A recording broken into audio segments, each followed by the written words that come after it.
굳이 나누자면 이런 경우에는 증여가 더 유리합니다. 이런 경우에는 매매가 더 유리합니다. 이런 기준 같은 게 있을까요? 증여세는 일반적으로 생각하시는데 또 취득세를 이렇게 생각보다 생각을 못 하셨는데 많이 나오는 경우들이 있어가지고 취득세.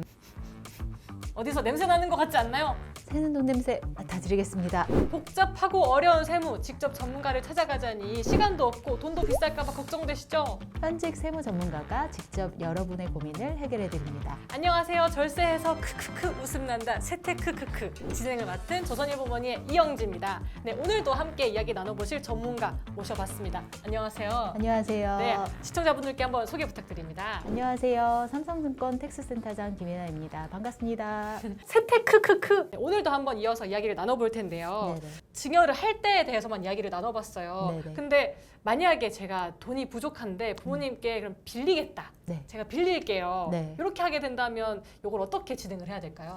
아무래도 뭐 부모님도 노후 준비하셔야 되고 또 제가 소득이 있으면 일단 빌리는 걸로 해서 또 부모님께 갚으면 되니까 빌리는 것도 가능한데 원칙적으로는 사실 좀 부모님이더라도 이자를 받아야 됩니다. 참 애매해요. 이 부모 자식 간에 이거 야박하게 이자를 받아야 되냐 싶긴 하거든요. 이거. 네네. 정말 빌린 게 맞고 또 이제 원금이나 이자를 적정하게 받는다고 하면 당연히 사실은 이제 문제될 것은 없는데요. 세법에서는 그 특수관계자 간에 돈을 빌려준 거는 좀 원칙적으로 증여로 보려는 그런 시각이 좀 있어요. 증여가 아니라 빌린 거다라는 것을 인정을 받기 위해서는 여러 가지 좀 증빙을 미리 갖춰놓을 필요가 있습니다.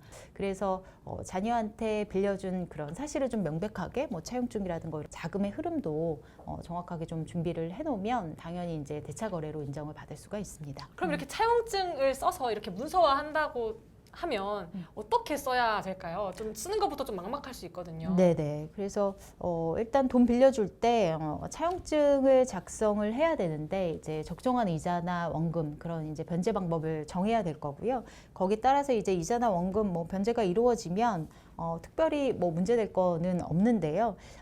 기왕이면 돈을 빌려주고 받을 때도 저희가 이렇게 보내는 사람 받는 사람의 비고란을 또 적을 수가 있잖아요. 거기다가 보낼 때는 뭐 대여라든지 받을 때는 상환이라든지 뭐 이자 보낼 때는 뭐 이자를 보낸다든지 이런 부분을 좀 기록을 남기는 것도 도움이 될 것 같아요. 또 더 철저하신 분들은 막 공증을 받아야 되냐 뭐 이런 얘기도 하시는 것 같아요. 네네. 공증까지 꼭 필요할까요? 공증을 받아도 되기는 한데 사실 공증은 뭐 절차나 비용이 조금 비싼 편이에요. 그래서 이제 공증까지는 아니더라도 주변에 공증사무소나 아니면 등기소 가시면 이제 확정일자라고 해서 이제 도장 하나 찍어주는데 비용이 굉장히 뭐 1,000원 이하로 굉장히 저렴합니다. 혹은 이제 우체국의 내용 증명 뭐 이런 형식으로 받아두시면 결국에는 이 차용증이라는 게 실제 빌린 날짜에 정말 빌리는 거고 그때 계약을 했어요. 이렇게 날짜를 확인해 주시기만 하면 확실해지는 거라서 뭐 이제 확정일자 받으시거나 뭐 내용 증명 이런 방법도 고려해 보시면 좋을 것 같습니다. 네. 만약에 빌리는 형식으로 하게 된다면 제일 신경 쓰게 될 부분이 아무래도 이자일 것 같아요.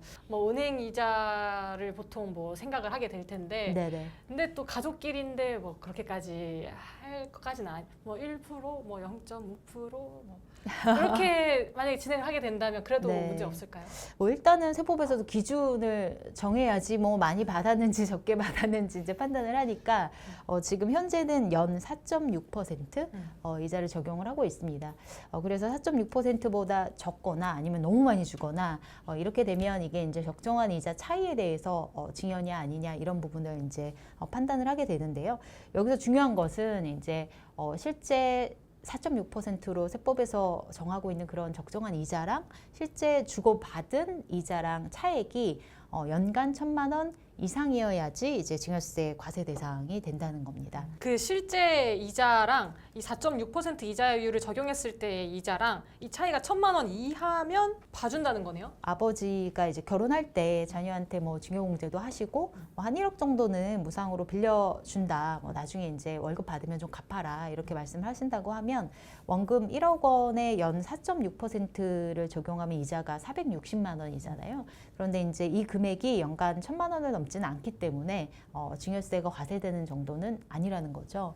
네, 그래서 좀 정확하게 따져보면 이 1,000만 원 정도가 되는 금액이 한 2억 1,700만 원 정도가 돼요. 그래서 저희가 만약에 이제 결혼 준비하시면서 모자라는 돈을 좀 대여를 무이자로 하는 그 정도의 범위가 한 2억 1,000만 원 정도, 이 정도로 이제 생각을 하실 수가 있을 것 같습니다. 그렇다고 해도 이 원금인 2억 1,000만 원은 꼭 갚아야 되는 거고 이것도 기록으로 남겨야 되는 거죠. 네, 맞습니다. 그러면 혼인 출산 증여 공제로 1억 원, 그리고 자녀 재산 공제로 5천만 원까지 해서 1억 5천만 원이 먼저 확보가 됐고, 여기에 방금 얘기했던 빌려주는 형식으로, 대여의 형식으로 2억 1천만 원까지 마련을 하면 3억 6천만 원, 부부가 합치면 여기에서 2배니까 7억 2천만 원까지가 확보가 되겠네요. 여기에서 또 자기들 자금이랑 그동안 모아온 돈들, 뭐 재테크 해왔던 돈들 이런 것까지 합치면은 잘하면 서울에 둘이서 살 수 있는 방 한 칸 정도는 얻을 수 있지 않을까. 네네. 이런 생각이 드는데요. 부모님이 이렇게 살고 계시던 집이나 아니면은 세놓고 있던 집을 자녀가 들어가서 살게 되는 경우도 왕왕 있더라고요. 그렇죠. 이런 네네. 경우에는 어떻게 될까요? 결혼하는 시점에 이런 고민들 굉장히 많이 하게 되시는 것 같아요. 그래서 매매를 하시거나 부모님이 뭐 결혼하는 김에 이제 좀 집 한 채를 좀 서로 거래를 하시거나, 아니면 이 집은 뭐 자녀에게 좀 어차피 증여를 하려고 했다 하셔서 이 결혼하는 김에 증여를 해주시는 경우도 있는데요. 사실 매매나 증여를 한다는 거는 사실 명의 자체가 이전이 되는 거라서 부모님이나 이제 그 집을 받는 자녀 입장에서 생각보다 세금이 많이 나올 수 있습니다. 그래서 좀 신중하게 결정을 해보셔야 될 것 같아요. 매매면 양도 쪽으로 넘어가지 않나요? 맞습니다. 제가 또 세테크크한 경력이 있기 때문에 그죠? 네. 이건 아예 법이 다르다고도 하더라고요. 맞아요. 네네. 어떻게 다르게 될까요? 유상으로 대가가 있게 이제 하는 거냐, 아니면 무상으로 증여를 받는 거냐, 이게 이제 큰 차이가 있고요. 그래서 만약에 부모님하고 매매를 하게 되면 부모님이 유상으로 파는 거라서 양도소득세 고민을 해보셔야 되고요. 무상으로 주시는 거는 이제 양도세는 아니고, 이제 물론 이제 부담부 증여라고 해서 부채를 끼고 하는 경우에는 일부 양도세가 있을 수 있지만, 그냥 이제 일반적인 증여라고 가정을 하면 무상으로 주는 거에 대해서는 증여세 부담이 있습니다. 매매나 증여를 결혼하는 김에 이 집 한 채를 어쨌든 자녀 명의로 좀 바꾸려고 하시는 분들은 한 채이신 경우보다는 아무래도 조금 이제 뭐 2채 이상이신 경우가 많이 있으실 것 같아요. 본인도 한 채는 좀 거주를 하셔야 되니까 이런 경우에는 사실 이제 양도세 부담이 좀 상당할 수 있어서 그 부분 먼저 고민을 해보셔야 되고요. 그리고 자녀도 이게 부모님하고 매매를 한다고 했을 때 돈이 있어야 되잖아요. 이거는 증여를 하는 게 아니라 실제 부모님께 돈을 드려야 되니까 취득자금이 분명히 이렇게 매매를 할 정도의 자금이 있는지, 이 부분 이제 충분하게 좀 고민을 해보셔야 될 것 같습니다. 굳이 나누자면 이런 경우에는 증여가 더 유리합니다. 이런 경우에는 매매가 더 유리합니다. 이런 기준 같은 게 있을까요?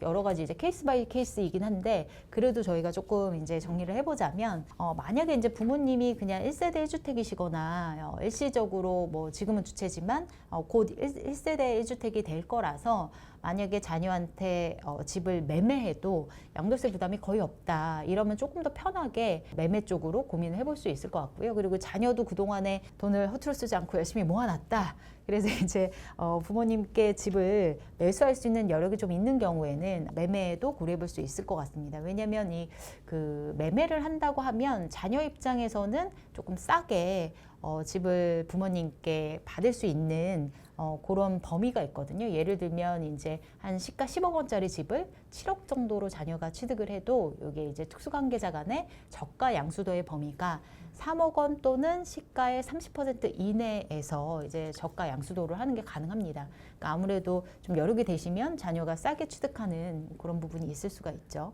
그렇지만 이제 부모님은 뭐 시가 10억 원 뭐 매매로 한 걸로 다 양도세를 부담해야 되긴 하지만, 어쨌든 자녀의 부담이 좀 줄어든다, 그런 장점이 좀 있습니다. 네네. 저가 양수도와 부담부 증여에 대해서도 다른 적이 있기 그러시구나. 때문에 네네. 혹시나 좀 더 헷갈리시는 분들은 그 영상 한번 갔다 오셔도 괜찮을 것 같아요. 네. 증여하기에 좀 더 좋은 집은 어떤 집일까요? 네, 본인은 어차피 좀 여력이 돼서 자녀한테 증여 의사가 있고, 또 내가 만약에 집이 좀 여러 채인데 어차피 팔면 양도소득세를 많이 내는 건데, 그럴 바에는 그냥 자녀한테 증여해서 증여를 하게 되면 양도세는 없어지고 자녀는 이제 증여세만 부담을 하면 되거든요. 그래서 그런 집이라고 하면, 또 이제 그 집이 증여를 받으면 향후에 이제 자녀가 그 집을 보유해서 집도 이제 가치가 굉장히 좋아지고, 또 살기 좀 편리한 집이다 이러면 사실은 좀 증여세가 한 번에 좀 부담이 되더라도 증여 쪽도 고려를 해보시면 좋을 것 같고요. 한 가지 조금 주의사항 말씀을 드리고 싶습니다. 주의사항. 네, 주의사항. 증여세는 일반적으로 생각하시는데 또 취득세를 이렇게 생각보다 생각을 못 하셨는데 많이 나오는 경우들이 있어가지고 취득세. 지금 현재로 이제 자녀가 부담해야 되는 취득세가 조정 대상 지역 내에 공시지가가 3억 원 이상인 집은 취득세가 12%로 매우 높습니다.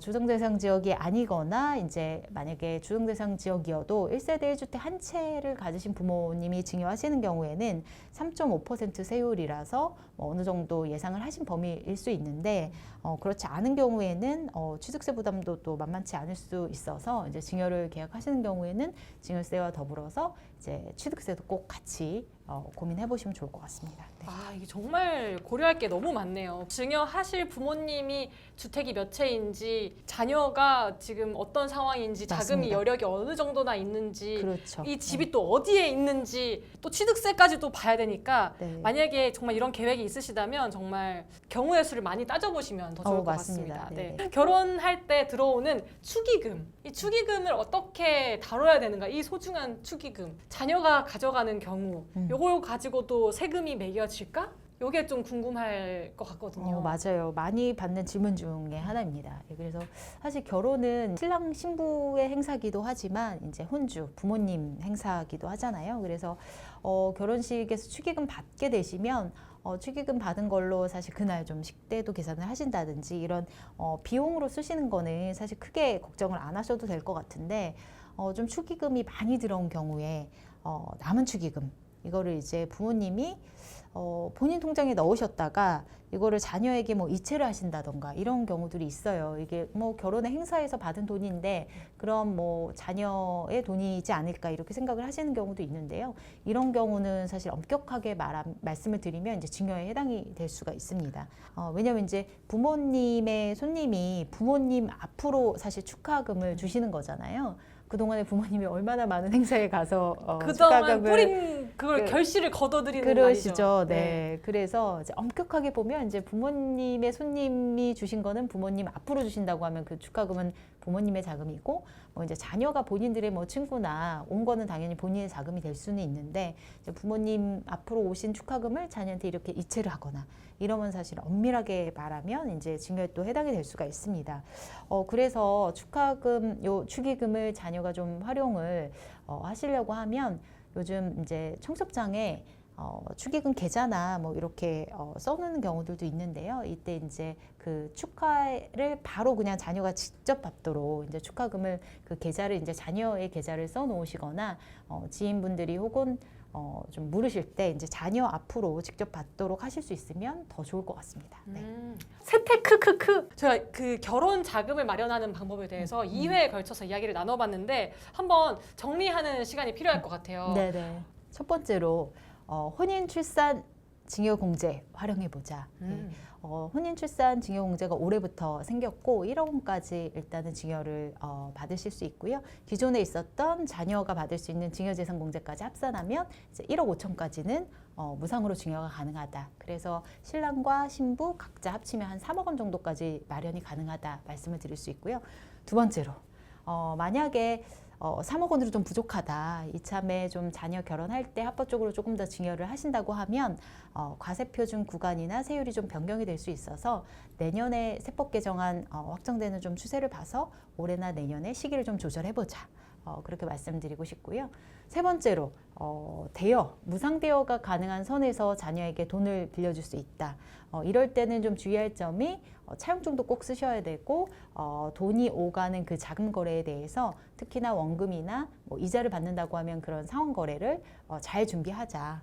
그렇게 말씀드릴 수 있고요.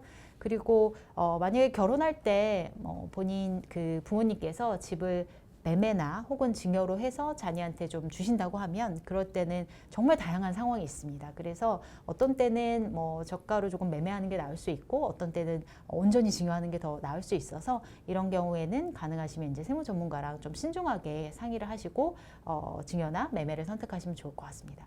그리고 마지막으로 자녀 몫으로 이제 축의금은 만약에 축의금이 들어와서 자녀에게 주실 계획이 있으시다면 그 축의금을 처음부터 자녀 몫으로 좀 확실하게 구분해 주시면 더 좋을 것 같습니다. 사실 이 방금 이야기하신 한 1, 2분 정도의 내용, 핵심 내용만 들어도 우리 아들, 우리 딸 잠깐 시집 보낼 수 있을 것 같아요. 그렇죠?